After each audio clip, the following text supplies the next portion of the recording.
안녕하세요. 공병호TV의 공병호입니다. 여러분, 오늘은 최근에 신설된 청년수당 문제에 대해서 한번 알아보도록 그렇게 하겠습니다. 오늘 아침 신문을 보니까 아마도 노동부 같습니다. 노동부에서 주관하는 취업성공 패키지라는 그런 프로그램이 거의 마무리되기 직전에 서울시에서 돈을 더 주니까 서울시가 막 만들어낸 청년수당으로 갈아타는 그런 대학생들에 대한 이야기가 실려 있습니다. 한번 보시죠. 오늘 신문에 실린 내용입니다. 취업수당 받다가 청년수당으로 갈아타기가 속출하고 있다. 그리고 두 프로그램을 비교한 내용이 이렇게 잘 소개가 되어 있습니다. 사람은 인센티브에 따라서 움직이기 때문에 이렇게 새로운 패키지가, 그것도 공짜가 주어지는 패키지가 만들어지면은 대부분 사람들은 그렇게 옮기게 되죠. 자, 취업성공 패키지는 노동부가 약 19만 명의 대상으로 해서 선정 기준도 아주 간단합니다.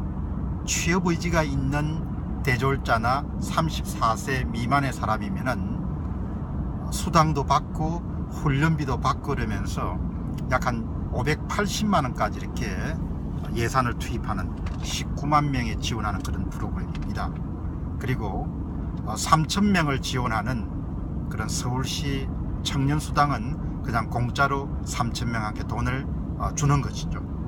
그러니까 지금 속출하고 있는 문제는 취업성공 패키지를 거의 마무리되기 직전 정부가 이미 580만 원을 투입한 그런 대학생이 그 프로그램을 그냥 그만두고 청년수당이란 그런 또 다른 공짜를 향해서 달려가는 그런 기사를 다루고 있습니다.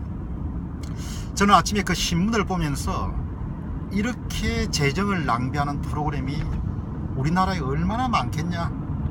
그러니까 세금을 아무리 내도 이렇게 유용성이 떨어지는, 효율성이 떨어지는 프로그램에 돈이 들어가기 때문에 항상 빠듯하게 우리가 살아갈 수밖에 없겠구나, 그런 생각을 하나 했습니다. 그리고 또 다른 하나는 중장기적으로 이런 프로그램들이 젊은 사람들을 얼마만큼 타락시키겠느냐, 소위 도덕적 해이 문제를 생각했습니다. 역사상 선의에서 출발한 많은 정책들이 대단히 나쁜 결과를 낳은 그런 정책들이 많습니다. 그런 정책 가운데 하나가 아마도 이런 청년수당이니 무슨 수당이니 이런 부분들이 아니겠느냐, 그런 생각을 하게 됩니다. 청년들이 취업을 하지 못하는 것은 좋은 일자리가 부족한 것도 있을 것입니다. 그러나 자신의 실력에 맞춰서 일자리를 구한다고 하면은 일자리가 없는 게 아니죠. 그런데 자신의 눈높이에 맞지 않는, 눈높이보다 더 나은 직장을 구하기 때문에 그런 직장은 항상 부족할 수밖에 없는 것입니다. 그래서 우리 사회가 좀 더 좋은 일자리를 만들기 위해서 노력을 해야 되지만, 현재 청년들이 구할 수 있는 것은 자신의 눈높이에 맞는 그런 직장을 구하는 것이 그냥 쉬우냐 이야기죠. 그리고 이들이 원하는 직장을 과연 구할 수 있겠느냐, 이들이 원하는 직장은 대부분 그런 성공 패키지를 위해서 배출되는 사람을 구하는 것이 아니고 대부분 중도 채용을 할 것입니다. 이미 그런 분야에서 종사해 온 사람들을 구하는 것이 기업에게는 훨씬 더 이롭죠. 그러니까 취업에 아주 적절한 시기를 놓치기 때문에 그런 재정 지원을 받는 프로그램을 통해 가지고 본의 아니게 청년들이 일자리를 구하는 그런 타이밍을 놓칠 가능성도 굉장히 높죠. 원래 일자리라는 것이 그런 것이 아닙니까? 자기가 A라는 데를 가보고 싶었지만 A라는 데를 가기가 쉽지 않으니까 B나 C에서 출발해 가지고 경력을 쌓아서 그 다음에 A를 옮기는 그런 과정들을 대부분 겪어서 본인이 원하는 일자리를 얻게 되죠. 물론 본인이 원하는 A라는 그런 직장을 처음부터 구할 수 있으면 대단히 행운이지만 모든 사람들이 그런 행운이 주어지는 것은 아닐 것입니다. 제가 청년수당과 취업성공 패키지란 내용을 아주 세세하게 들여볼 수 없겠지만 이론적으로나 논리적으로 보면은 아마 그 프로그램들이 오히려 정책에 의도하지 않는 결과 청년들의 자활 의지 같은 것을 대부분 상실하게 할 가능성이 높다는 것이죠.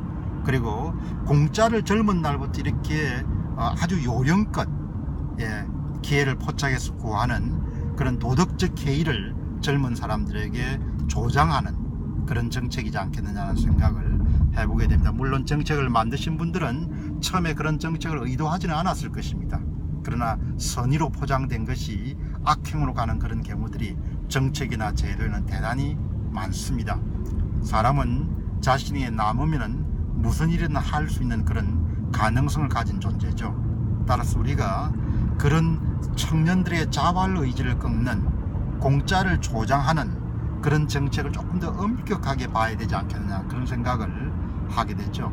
중장기적으로 저는 확신합니다.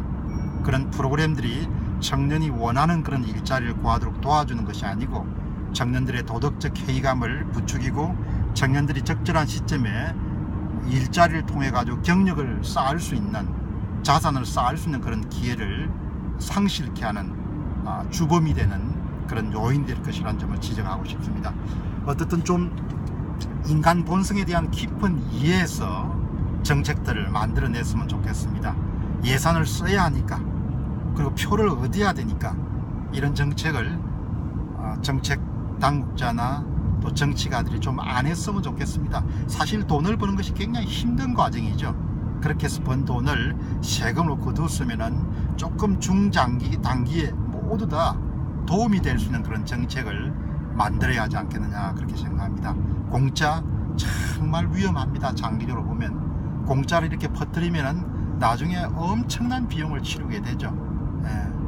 청년들도 본인이 원하는 일자리를 구하기 위해서 그렇게 6개월이거나 1년간에 스탠바이 하는 것이 과연 현명한 그런 전략인가 하는 부분도 한번 생각을 해볼 필요가 있을 것입니다. 공병호 TV의 공병호였습니다. 감사합니다.